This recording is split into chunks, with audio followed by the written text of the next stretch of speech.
Vi skal have flere kvindelige iværksættere, og det er derfor, vi har dialogen her i dag. EIFO har i dag været vært for en lille konference, som erhvervsminister Morten Bødskov har afholdt med nogle udvalgte aktører i iværksættermiljøet. Noget af det, vi skal kigge på, det er, hvordan vi kan fremme diversiteten, både i virksomhederne, i ledelserne, i investeringsmiljøerne. Den, der ligesom sparker drøftelsen i gang, det er erhvervsministeren. Det kan ikke være bedre. Vi starter på øverste hylde.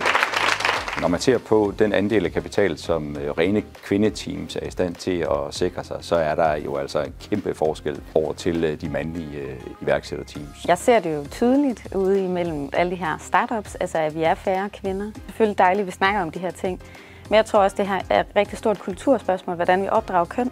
Når man ser på tallene, så fortæller de en meget barsk historie, nemlig at der er alt for få penge, der bliver allokeret til kvindelige iværksættere. Jeg har helt klart mærket det på egen krop i nogle af de første startups, vi havde, hvor vi får stillet nogle spørgsmål eller bliver udfordret i forhold til, at det næsten er kønsbaseret, om vi overhovedet kan det her. Altså vi havde noget med, hvor vi lavede værktøj, om vi overhovedet vidste, hvordan man brugte en hammer, og om vi havde mænd med bag os til at lave de her produkter. Og det føler jeg er et kæmpe problem.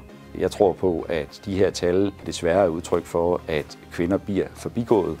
Og en af svarene, det er mere diversitet, der hvor beslutningerne om, hvad man skal investere i, bliver truffet. Og det er grund til, at vi i EIFO nu vil sætte os ned og overveje meget nøje, hvad vi kan gøre af konkrete initiativer, og hvordan vi i vores praktiske adfærd kan bruge vores økonomiske muskel til at fremme den her dagsorden. Og så kan EIFO jo også så søsætte en diskussion om, vi ikke skal til at stille krav om mere diversitet, der hvor beslutninger bliver truffet om, hvad man skal investere i.